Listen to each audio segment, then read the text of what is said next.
Question: what do you get when you pit an invading alien race with mind control abilities against the efforts of a 10-year-old boy? You get a classic science fiction film that absolutely scared the living daylights out of me as a kid. Hello, and welcome to Mad Fictional Media, where today we'll be taking a look at the original 1953 version of Invaders from Mars. Oh, and if you haven't guessed, we intend to walk you through the film, and that's as close to a spoiler warning as we're prepared to give you for a movie that's been out since the 50s. So, if you're planning to see it and you'd rather not have the plot ruined, you know exactly what you need to do. Please note, if this is your first exposure to Invaders from Mars and you choose to stay, you'll no doubt find it outdated and corny, but if you can step outside of that mindset and take a look at what the movie gets right, who knows, you just might enjoy yourself and add a new classic sci-fi film to your watch list. Now, any film buff worth their salt knows that the mark of a good film begins with a snapshot of the world the movie is set in, so that the audience can get their footing before the plot kicks in. And when you come across a great film, you'll discover the same effect is achieved with little to no expository dialogue. As low budget as Invaders appears to be, it does a fantastic job of providing a proper backdrop for the film. We understand instantly the reality in which this story takes place, with the family dynamic, the placement of the Rockwellian farmhouse, and our young protagonist's interest, without any of the world building getting in the way. It's a very bare-bones approach to a film that wastes no time getting the audience stuck in. After the opening credits, our focus turns to the bedroom of 10-year-old David McLean, played by Jimmy Hunt. His window is wide open, with a telescope poking out of it, which suggests that he's an amateur astronomer. His alarm clock goes off at 4 a.m. and he's startled out of sleep, fumbles to shut it off and quickly stuffs it under his pillow to muffle the noise. George McLean, played by Leif Erikson, hears the alarm and assumes it's time to get up, but his wife, Mary, played by Hilary Brooke, points out that it's only 4 in the morning. George figures out that it's his son, and as he enters the boy's room, prepared to chew him out but good, he sees David with his eye pressed to the telescope, examining an astronomical event that won't happen again for 6 years. And George is immediately invested. Which shows us they're not just father and son, they're best buds. And David has probably taken up aspects of his father's scientific profession as a hobby.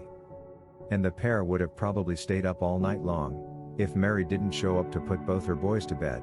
It's a simple show-don't-tell bonding moment that illustrates the family norm. Yes, it's inconvenient that David woke the entire household, but his parents aren't angry. They understand and support his scientific interests, the way good parents should.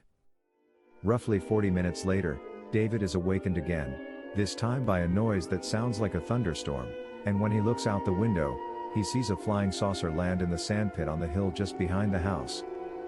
When David wakes his dad and tells him about what he saw, the important thing to note is that George doesn't disbelieve David, even though he tries to calm his son down by telling him it was just a dream. But unbeknownst to David, George is part of a scientific research team working on a secret project, and he feels what David saw might be related to it, so he goes out to the sandpit to investigate. Morning comes and George hasn't returned, so Mary calls the police, and 2 officers, played by Charles Kane and Douglas Kennedy, conduct a search, and they themselves wind up disappearing. George eventually returns home, but from the moment we first lock eyes on him, we can tell he's a totally different man. He has a 1,000-yard stare that would spook a zombie, and he's disconnected and irritable, not at all like the affable man we saw earlier. When questioned about his whereabouts, he curtly states that he stopped over to see their neighbor, Bill Wilson. But when George sits down, David spots a puncture wound on the back of his father's neck. When he asks about it, George backhands him hard enough to knock the young boy to the floor. And you can tell by David's shocked expression that his father has never raised a hand to him before in his life. Before Mary can question what happened, the policemen return, and they're also noticeably different, robotic and distant, and although we don't see it, David spots puncture wounds on the back of their necks, identical to his father's. I wasn't fortunate enough to catch this in the theater when the film first opened. It was a little before my time. I watched it as a young boy in the mid-1960s on late-night television, after sneaking into the living room while my family was asleep. This scene is where the first real fear came into play because the film introduced a new concept to my young mind. I was used to monsters looking like the creature from the Black Lagoon, or something easily identifiable. But I was totally unprepared for the idea that monsters could wear the faces of the people you loved and cared about most in the world. That they could be changed into cold, unfeeling strangers overnight without your knowledge. Yes, I know now that it was a popular theme during the Cold War era of science fiction films, but as a kid I didn't know anything about the Red Scare. All I knew with a certainty was that monsters were real, and aliens existed and their only purpose was to take over our world. But I digress. Later, David, having a scientific mindset, takes his telescope outside, and trains it on the sandpit, where he witnesses the disappearance of a young girl, Kathy Wilson, played by Janine Perreault. He runs to tell the girl's mother, played by an uncredited Faye Baker, but in the middle of his story, Kathy returns. And she's perfectly cast in this role, because she has the creepiest expression ever witnessed by human eyes. If you woke up in the middle of the night and found her staring at you, you'd instinctively reach for a weapon, or holy water and a crucifix. And maybe even a stake if you had a few handy. This is not meant to be a slight on the actor's looks at all. She grew up to be a very beautiful woman. All I'm saying is that stare was visually the creepiest thing about the film. It still gives me chills to this day.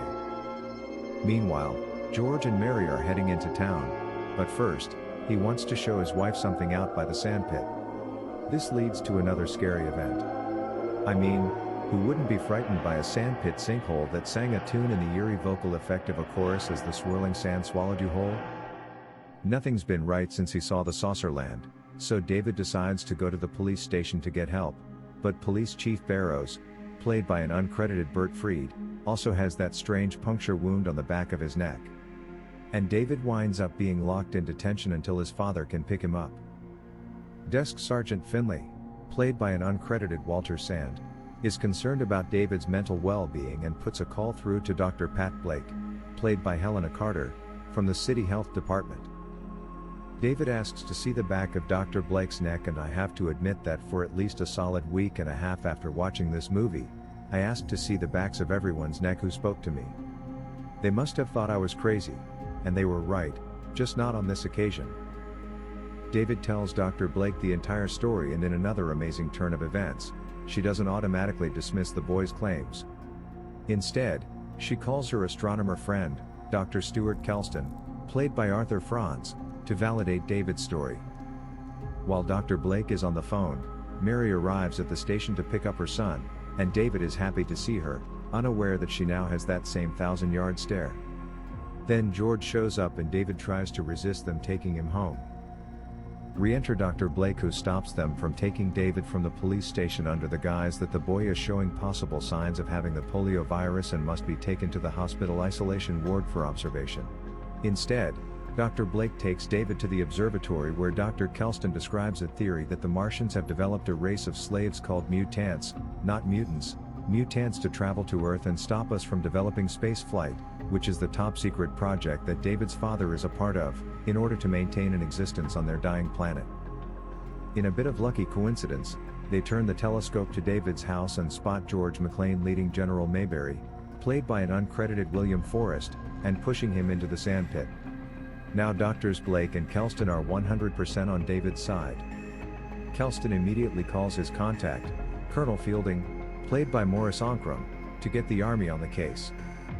Kelston postulates that the Martian ship is hiding beneath the sandpit, having used a radioactive ray that can melt right through the Earth. In another stroke of coincidence, one of Fielding's officers, Sergeant Rinaldi, played by Max Wagner, strikes off on his own to investigate the sandpit and gets sucked in while the military watches, offering proof that the threat is real.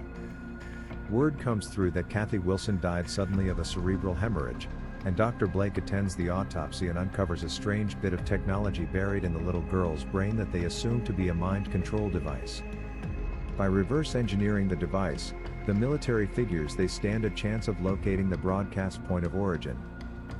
While the army tanks are en route to the sandpit, the mind-controlled humans begin destroying facilities connected to the top-secret space rocket project, and those who successfully complete their mission die from cerebral hemorrhages due to the control crystal exploding in their heads. Other mind slaves are not so lucky. General Mayberry is killed while attempting to blow up a rocket scheduled for launch, and David's parents are apprehended as they unsuccessfully try to kill one of the secret project's top scientists, Dr. Bill Wilson, played by an uncredited Robert Shane, who happens to be Kathy's father. Hearing the fate of the other mind slaves, David is naturally worried about what will happen to his parents. The army tanks arrive and surround the field around the sandpit. Then a unit determines the approximate spot where people have been sucked into the sand, dig a hole, pack it with explosives, and blast a pathway into the Martians' underground lair. Dr. Blake receives a call telling her that David's parents are on the operating table. When she walks the boy to a secluded spot to break the news to him, the pair are sucked into the sandpit and carried by mutants to the Martian intelligence, played by an uncredited Luce Potter. The being, described as mankind developed to its ultimate intelligence, is interrogating them through a mind-controlled Sergeant Rinaldi, and when Dr. Blake refuses to answer any questions, she is forced onto a table and the drill machine used to implant the mind control device inches toward the nape of her neck. Fielding, Kelston and a small detachment breach the tunnel beneath the sandpit and make their way to the Martian ship, fighting mutants along the way. They manage to save Dr. Blake before she's enslaved, but the ship is preparing for takeoff, so Fielding orders his men to pack the saucer with explosives. But there's a problem: David's missing, having been carted off by Rinaldi. Fielding orders all available men to go looking for the boy. The timer is set and starts counting down, but the mutants use the radioactive ray to seal off the tunnel leading to the escape route. David is eventually rescued, and he suggests using the Martian radioactive ray to burn a hole to the outside. The tension builds as the explosive timer ticks down to 0 and everyone has evacuated the tunnels and are running for cover. David's run feels like an eternity, just like in a dream, when you're running for dear life and not getting anywhere. And the events of the movie are playing out over his frightened face, almost as if his life is flashing before his eyes. That scene, expertly done, made me nervous and had me chanting under my breath for him to run for his life. The spaceship lifts off and explodes, and David wakes up in his bed during a thunderstorm. He races to his parents' bedroom, confused and frightened. They're both alive and back to their normal selves. They reassure him that he was just having a bad dream, and George puts him back to bed. But at 4:40 a.m., David hears a loud noise like thunder, goes to his window, and the movie ends with him witnessing the very same flying saucer from his nightmare, slowly descending into the sandpit. As previously mentioned, Invaders from Mars was released in 1953, just when science fiction was becoming a major Hollywood genre.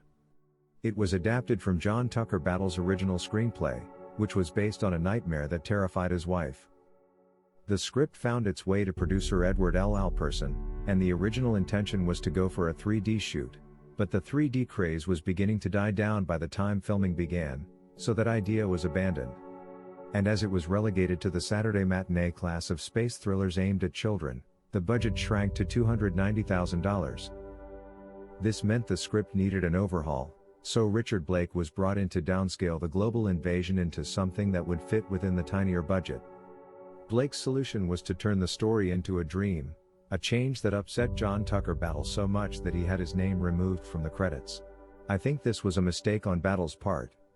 Having read Battle's 1950 revised draft, most of the key elements remained intact. All Blake did, besides adding the dream element, was tighten up the pace by removing unnecessary elements, like David's dog, Cricket, and tweaking the initial interaction between David and his father. In Battle's script, George McClane was a little gruffer about his sleep being disturbed, disbelieved David's UFO sighting, and fed his son leftover flu medication to put the boy to sleep, even though David wasn't sick. I don't know about you, but slipping your kid a Mickey Finn at 4 in the morning hardly qualifies you for Parent of the Year in my book. Also, the thing that leads George to investigate the sandpit in the early morning was the disturbing noises made by their cow that was being a nosy Parker on the hill. Maybe my bias is showing, but I prefer Blake's take on the story. Again, I digress. The film was then rushed into production in an attempt to beat George Pal's The War of the Worlds to theaters, making it the first feature film to show flying saucers and aliens in color. Other budgetary changes included Alperson hiring an all B-list cast and assigning the directing chores to William Cameron Menzies, who had directed before but was primarily known for his ingenious work on production design, a concept he practically invented at the time. As you can imagine, the special effects were done on the cheap. The effect of the Martian radioactive wave melting the tunnel walls was achieved by an overhead angle of oatmeal boiling in a pot, with red food coloring mixed in and shot with a red light. The cooled bubble tunnel walls were actually thousands of latex condoms blown up and pasted to the walls, and if you pay close attention, you can see them wobbling whenever anyone runs past. And the mutants were plush velour jumpsuited extras with visible zipper seams running down their spines. Jack Cosgrove created matte paintings of the McLean house and the telescopic view of the atomic rocket, as well as glass paintings of a number of saucer interiors, including the angle down the glass tube above the Martian operating table. The scenes of the military regiments rolling in when Colonel Fielding summoned troops to surround the sandpit were accomplished by Edward Alperson using stock footage of a World War II training film on how to transport tanks by rail. And then there was the infamous repetition of shots. In the underground tunnels leading to the Martian ship, the scenes of shuffling mutants and running soldiers are reused and disguised by flipping the scenes horizontally, to make it appear that there are more than 6 mutants present. The same trick is used when David's parents attempt to flee from the army soldiers, when Rinaldi drags David out of the Martian operation room, when the soldiers open fire on a mutant and drop it in its tracks, only to have the fallen mutant rise and get shot again by reusing the same shot from seconds before, and when the army tanks open fire on the spot in the sandpit that the Martian ship is launching from. Despite all this, one of the things that impresses me today is, even though it's all a dream, David is somehow grounded in reality. He never overpowers an adult or goes toe-to-toe with a mutant. He's constrained by the laws of physics of what a boy his age and size can do. That doesn't make him any less a hero. His actions are responsible for mobilizing an armed response to an alien invasion, and he's in the thick of the action every step of the way. He's a 10-year-old boy who marches with soldiers and manages to keep stride. Once you realize that the story is being dreamed, all of the odd camera work and effects make sense, as they added flourishes of dreamlike surrealism. David's house was the most elaborate indoor set because it was a place he was most familiar with. Other indoor sets, the ones David hadn't seen every day, the police station, the observatory, and the Martian saucer, were Spartan, consisting of elongated structures with stark, unadorned walls, sometimes much taller than necessary to emphasize David's smallness in the face of authority and the unknown. Oh, I should mention Raoul Krauchar's curious musical score, especially the Martian chorus as people are sucked into the whirlpool of the sandpit. What's even creepier than the eerie and foreboding melody is the fact that David and Dr. Blake can actually hear it just before the sandpit swallows them. A year later, the film was scheduled to be released in the UK, but the runtime was too short, and the dream narrative didn't meet the demanding standards of the British film distributor, so additional footage was shot to expand the planetarium scene, causing wardrobe and background set continuity errors, not to mention Jimmy Hunt's sudden growth spurt and older appearance.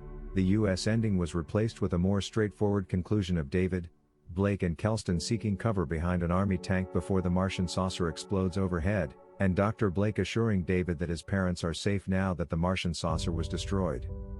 This version ends in David's bedroom, where he's been put to bed by Kelston and Blake. Standing at his door, they wish him a good night. In my humble opinion, the US ending stands head and shoulders above this, but hey, to each their own. Different bikes for different likes. Have you seen the film? If so, which version? American or British? Let us know your thoughts in the comments below. Nostalgia certainly plays a big part in my love for Invaders from Mars. Seeing it at a young age helped me to relate to this compelling tale set in an adult world heading into the crisis of an alien invasion. Mainly because it was told from a boy's point of view, and a good portion of the key scenes are filmed from a low angle to enhance the dramatic and visual impact. It was easy to put myself in David's helpless shoes, and imagining how I would feel, and what could I do, if the logic of the world shifted on its axis, and the people I knew and authority figures could no longer be trusted. After the movie was over, I spent a long time thinking about how I would deal with a sandpit that became a living sinister place that fed on humans, swallowing them whole into the bowels of the earth. I wasn't as fortunate as David, because I didn't know an astronomer with a military connection, And I doubted that I could have convinced a single solitary soul of the impending peril of an alien invasion that utilized our own people as weapons of mass destruction. Which begs the question, how would your 10-year-old self be able to safeguard the planet? Let us know in the comments. If you've made it all the way through this video, bless your ever-loving soul, you're an absolute rock star of the highest caliber. As this is our first video, asking you to subscribe is a bit premature, but if you're willing to take a leap of faith, we certainly won't stop you. If you enjoyed yourself, why not leave a like and share the video? If you hated the video with every fiber of your being, be the bigger person and leave a like anyway.